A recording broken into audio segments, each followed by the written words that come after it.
Sir దీంట్లో దానికి అన్నాడీఎంకే వైపు పోకుండా చేయడానికే స్టాలిన్ 6గురిని చెర నుంచి విడుదల చేసి ఉంటుంది. సార్ దీంట్లో ఇంకొక లైన్ కూడా కనిపిస్తోంది సార్, ఇన్డెప్త్ గా చూస్తే ఆల్మోస్ట్ గతంలో కాంగ్రెస్ పార్టీ ప్రభుత్వం నిలబడ్డది కూడా డిఎంకే మద్దతుతోనే ఒకనొక సందర్భంలో. సో అట్లాంటిది ఒక 20-30 ఏళ్ల నుంచి ఉన్నటువంటి డిఎంకే దోస్తాన్ని Congress party all of sudden గా వదిలేసుకుంది. ఓకే, సో విజయ్ ఎక్కడ బీజేపీ వైపు వెళ్తారేమో అని చెప్పేసి వచ్చి అడ్డుకట్ట వేసుకున్నారు. ఓకే, బట్ ఇప్పుడు స్టాలిన్ నిర్ణయం ఎట్లా ఉండొచ్చు? స్టాలిన్ ఎట్లాంటి అడుగులు వేసే ఛాన్స్ ఉంది?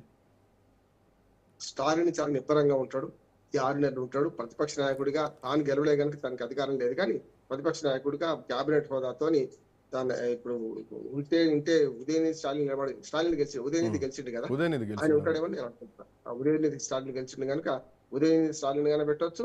లేదు మళ్ళీ వారసత్వ రాజకీయాలు ఎందుకని బదనాం వస్తుంది అనుకుంటే ఒక సీనియర్ నేతను ప్రతిపక్ష నాయకుడిగా ఇచ్చి ఉపనాయకుడిగా స్టాలిన్ ఉండవచ్చు. అంటే ఇప్పుడు మన స్టాలిన్ ఆలోచన దాన్ని బట్టి నడుస్తుంది కనుక తన కొడుకే ఎందుకు ఉండాలి అని విమర్శ వచ్చినప్పుడు ఒక సీనియర్ నాయకుడిని ప్రతిపక్ష నాయకుడిని పెడతారు, క్యాబినెట్ హోదా ఆయనకి ఇస్తారు.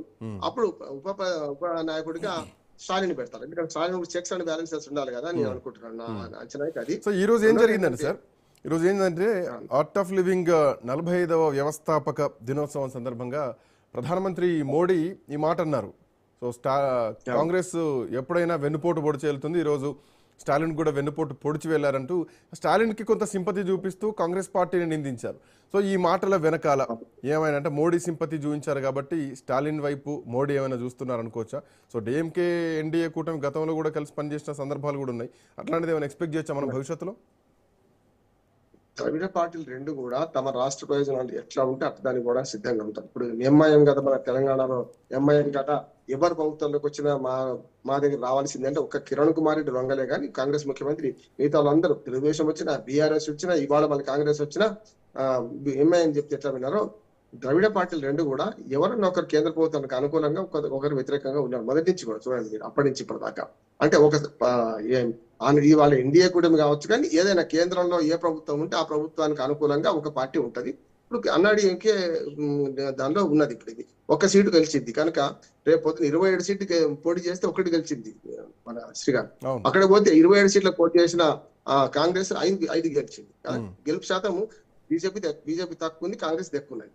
ఈ దేశంలో ఒక రకంగా కాంగ్రెస్ మీద వెంటనే తిట్టేసింది కదా స్టాలిన్. ఉట్టిగా నమ్మక ద్రోహం, మిత్ర ద్రోహం అన్నాడు.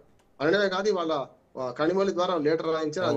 ఆ లెటర్ లో స్పష్టంగా మేము వాళ్ళతో కూర్చోము, ఆ ఇంటి కూడా లేము, మేము మాకు సీట్లు వేరే కేటాయించాలని రాసేసిండ్రు. కనుక దూరం అయినట్టు లెక్క.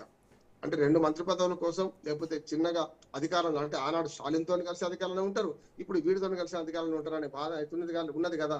అంటే ఇప్పుడంతలో వెంటనే కూటమిలు మారకపోవచ్చు, కానీ దీంట్లో అంటే ఓ రకంగా చెప్పాలి ఉండే అవకాశం మనం ఏం చర్చ చేసుకున్నా కానీ ఆఫ్టర్ 6 months తర్వాత ఏం జరగబోతోందో అన్నదే కనిపిస్తోంది.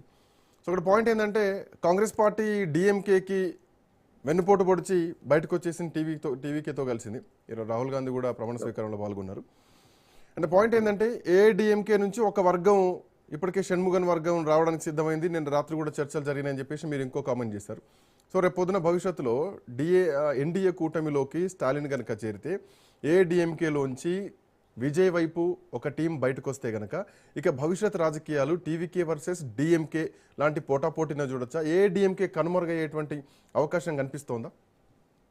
ఏఐడిఎంకే చరిస్మాన నాయకుడు ఎవరు లేరు.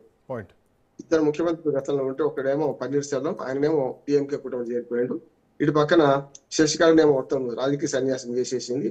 ఇటు పక్కనేమో మన పళనిస్వామి ఏమో ఒక నాయకుడుగా ఉన్నాడు. కానీ ఏఐడిఎంకేలో ఎన్నడైనా సరే విజయ్కు మద్దతు చేద్దామనే కొంత వర్గం తయారైంది. షణ్ముఖం ఒక్కడే కాదు, షణ్ముఖంతో పాటు 20 మంది దాకా ఉన్నారంటున్నారు. ఎందుకంటే పళనిస్వామి ఎంత పట్టుకున్నా అది ఆగదు, ఒకటి జరుగుతుంది. కానీ ఇప్పుడు వాళ్ళతో కలవకుండా సైద్ధాంతికంగా ఈ విజయ్ 2 విషయాల్లో కరెక్ట్ నిలబడ్డాడు. ఒకటి డబ్బు సారా వంచకుండా, రెండవది ఇప్పుడు ఏదైతే అవకాశం వచ్చినప్పుడు ఇటు అవకాశవాదిగా ఇటు చేరిపోతాడు. మాకు 20 మంది వస్తారు, 10 మంది వస్తారు సరిపోతుంది, ఒక్క పార్టీ మద్దతు సరిపోతుంది అనుకున్నా వేచి చూసిండు. పదవి పోతుందా అనుకున్నా సార్ నష్టం లేదు, న్యాయ పోరాటం చేద్దాం అనుకున్నాడు తప్ప ఎక్కడ కూడా కాంప్రమైజ్ కానీ అది ప్రజలు గమనించారు.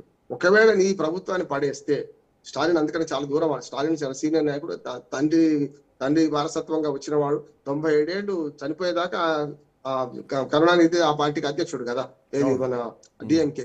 కనుక తండ్రి వారసుడిగా చాలా విషయాలు గమనించుడు. ఆయన ఒక రకంగా క్రియాశీల రాజకీయాల్లో 30-40 ఏళ్ళు 40-50 ఏళ్ళ నుంచి ఉన్నాడు కనుక ఆయన గమనించి ఏం చేసిందంటే వ్యతిరేకత కనుక మొదలైంది, ఈ వ్యతిరేకత ఇంకా సునామీ లాగా మారుతుంది. ఒకసారి ఎన్టీ రామారావు గారు చూసారు కదా, 200 సీట్లతో మొదటి అధికారంలోకి వచ్చినాక అప్పుడు నాదెళ్ల భాస్కర్ రావు తిరుగుబాటు తర్వాత నేను వెన్నుపోటాను తిరుగుబాటే అంటాను. చంద్రబాబు నాయుడు తిరుగుబాటే, ఆయన తిరుగుబాటే. మనం ఈ వెన్నుపోట తిరుగుబాటు అంటే మనం సగం చెప్పినట్టు అవుతుంది. కనుక వెంటనే మళ్ళీ ఎన్నికల తర్వాత ఇంకో సీట్ ఎక్కువ వచ్చింది, 201 సీట్ వచ్చింది. చూసింది కదా మీరు. అంటే కరెక్ట్ గా ఆ ఫిగర్ నిలబెట్టుకున్నారు. అంటే ప్రజలు ప్రజాస్వామ్యం నిలబెట్టాలని ఇచ్చేసింది. ఒకవేళ విజయ్ పడేస్తే మళ్ళీ ఖచ్చితంగా ఏం చేస్తుంది, డిఎంకేని పడేయాలనుకుంటే అన్న మన బీజేపీ ప్రభుత్వం కూడా, బీజేపీ కేంద్రంలో ఉంది, ఇంకో 3-4 ఏళ్ళు ఉంటుంది, ఇంకో 3.5 ఏళ్ళు ఉంటుంది. కనుక బీజేపీ ఏం చేస్తుంది, వెంటనే రాష్ట్రపతి పాలన పెట్టేస్తుంది. మళ్ళీ వెంటనే ఎన్నికలు పోతుంది 6 నెలలు ఆగి. ఆ ఎన్నికలు పోతే మన బీజేపీ కూడా కావాల్సింది అదే. అయితే పునారులు పోతాడు రెండోసారి పోతే, లేకుంటే మంచి మెజార్టీతో వస్తుంది, నష్టం ఉంది. అప్పుడు మనకు అవకాశం వస్తుంది కదా అనే మాట చెప్పొచ్చు. కనుక ఆచితూచి అడిగేస్తారు. అంటే రాజకీయ పరిణామాలు సోషల్ కెమిస్ట్రీ కదా శ్రీకాంత్, ఇది ఒక్క తీరు ఉండవు. ఏ ఎన్నిక ఆ ఎన్నిక ప్రత్యేకం. ఈ ఎన్నికలో ఇట్లా వచ్చినాయి, వచ్చే ఎన్నికలు ఇట్లా రావాలని ఏం లేదు. అన్నాడు ఏం కూటమి బ్రహ్మాండంగా రావచ్చు, లేకుంటే